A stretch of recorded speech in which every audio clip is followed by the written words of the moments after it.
আলহামদুলিল্লাহ ওয়াসসালাতু ওয়াসসালামু আলা রাসূলিল্লাহ আম্মা বা'দ। প্রিয় দর্শক, দেশ এবং প্রবাস থেকে যে বাজারে আমার ভিডিও দেখছেন সকলকে নূর কাসমি মিডিয়ার পক্ষ থেকে জানাই আন্তরিক সালাম, শুভেচ্ছা, অভিনন্দন, মুবারকবাদ। আসসালামু আলাইকুম ওয়া রাহমাতুল্লাহি ওয়া বারাকাতুহু। প্রিয় দর্শক, আমি আবারও আপনাদের সম্মুখে উপস্থিত হয়েছি একটি বিশেষ ফজিলতের সম্পর্কে স্বল্প, একেবারে ক্ষুদ্র আলোচনা করেছে। ফজিলতটি হচ্ছে এই ইস্তিগফার, আস্তাগফিরুল্লাহ রাব্বি মিন কুল্লি যামবি ওয়া আতুবু ইলাইহি, অথবা সংক্ষেপে আস্তাগফিরুল্লাহ। ইস্তিগফারের ফজিলত কি?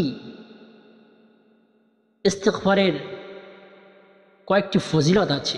ইস্তিগফার পড়লে কি হবে, তো আমি সেই সম্বন্ধে আপনাদের সম্মুখে ডিসকাস করব, বিস্তারিত সংক্ষেপে একেবারে আলোচনা করব।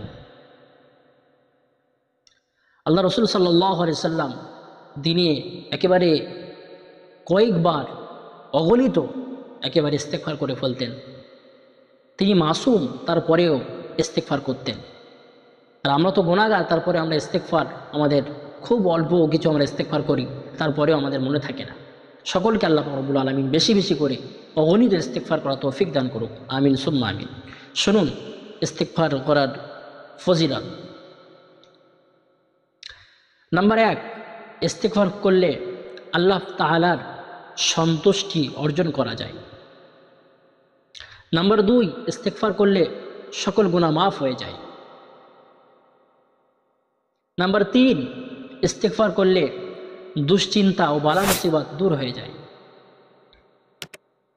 নাম্বার 4, ইস্তেগফার করলে ধনসম্পদ বৃদ্ধি পায়। নাম্বার 5, ইস্তেগফার করলে সম্মান মর্যাদা বৃদ্ধি পায়। সম্মান এবং মান সম্মান, ইজ্জত, মর্যাদা আল্লাহ পাক বৃদ্ধি করে দেন, সুবহানাল্লাহ। ইস্তেগফার করলে নাম্বার 7, ইস্তেগফার করলে সন্তান লাভ হয়। নাম্বার 8, ইস্তেগফার করলে দোয়া কবুল হয়। নাম্বার 9, ইস্তেগফার করলে মুস্তাজাবুদ দাওয়াত হওয়া যায়। অর্থাৎ সে যখনই দোয়া করবে, মুস্তাজাবুদ দাওয়াত মানে সে যখনই দোয়া করবে হাত তুলে আল্লাহ পাক রব্বুল আলামিনের কাছে, মহান প্রভুর কাছে, তখন আল্লাহ পাক রব্বুল আলামিনের সঙ্গে সঙ্গে তার দোয়াটা না ফেলে কবুল করে নেবেন। সুবহানাল্লাহি বিহামদিহি, সুবহানাল্লাহিল আযীম। আল্লাহ পাক রব্বুল আলামিন আমাদের সকলকে ভুল ত্রুটি বিচ্যুতিকে ক্ষমা করুক, তার সঙ্গে সঙ্গে আমাদেরকে ইস্তেগফারের প্রতি বিশেষ আমল করার তৌফিক দান করুক এবং অগণিত ইস্তেগফার করার তৌফিক দান করুক দিন রাতে। সুবহানাল্লাহি বিহামদিহি, সুবহানাল্লাহি বিহামদিহি, ওয়া নাশহাদু আল্লা ইলাহা ইল্লা আনতা, নাস্তাগফিরুকা ওয়া নাতুবু ইলাইক। ওয়া আসসালামু আলাইকুম ওয়া রাহমাতুল্লাহি ওয়া বারাকাতুহু।